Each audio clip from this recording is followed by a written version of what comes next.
Past few days, I had been tagging along with a matchmaking group. My intention? To enjoy the free food and drinks at the events while blending into the lively atmosphere. Honestly, I wasn't there to find love, but rather to amuse myself by observing the dating habits of modern bachelors and bachelorettes. The group wasn't just young singles. Among the members were a handful of elderly women eagerly seeking matches for their children. One day, one of these aunties dropped a bombshell that sent the group into a frenzy. She casually announced, "I own 53 rental properties, 3 villas, and 5 adorable cats. All of this, plus additional assets, will be inherited by my only son. On top of that, I'm prepared to give my future daughter-in-law a monthly allowance of $50,000.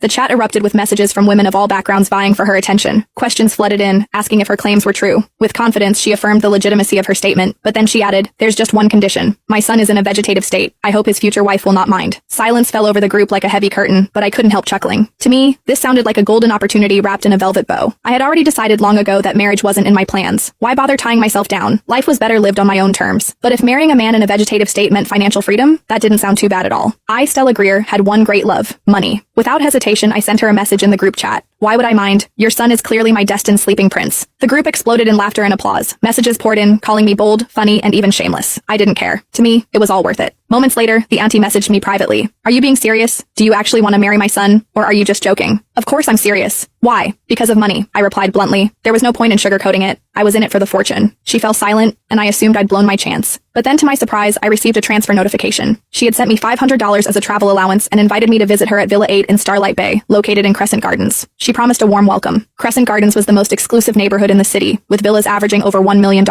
This woman wasn't just rich, she was obscenely wealthy. Grinning, I shamelessly accepted the money and set off immediately. When I arrived at Villa 8, I was greeted by an atmosphere of luxury and grandeur. The villa's exterior was stunning, with meticulously maintained gardens and an air of nobility that made me feel slightly out of place. After straightening my hair and smoothing my clothes, I rang the doorbell. A glamorous woman in her 40s opened the door, her smile radiant. She exuded sophistication, looking no older than her early 30s. Her flawless skin and impeccable fashion sense made me feel like I was meeting a celebrity. "Hello, my name is Stella Greer," I introduced myself, extending a hand. "I'm a graduate of a prestigious Ivy League university, currently preparing for the civil service examination." The woman, Abigail Winslow, shook my hand warmly, her eyes gleaming with approval. "You're young, beautiful, and accomplished." "Wonderful." After exchanging pleasantries, she invited me inside, pouring tea as we sat in the opulent living room. She asked about my background, family, work, and aspirations. My parents divorced when I was young, and neither of them kept in touch. "I've been on my own ever since," I explained. "As for work, I'm a fashion designer with an annual salary of around $100,000. Abigail nodded thoughtfully, her expression unreadable. She didn't press further and soon gestured for me to follow her upstairs. "Are we going to meet my sleeping prince now?" I teased. She smiled. "Yes, my son is also my precious sleeping prince." We climbed to the 3rd floor and entered a bedroom. I wasn't expecting much. I'd already prepared myself for a purely transactional relationship. I didn't need to fall in love. I only needed to secure the deal and fulfill my duties. But the moment I saw him, my breath hitched. There he was, lying peacefully on the bed. His long lashes cast delicate shadows on his cheeks, and his features were so exquisite they seemed sculpted by an artist.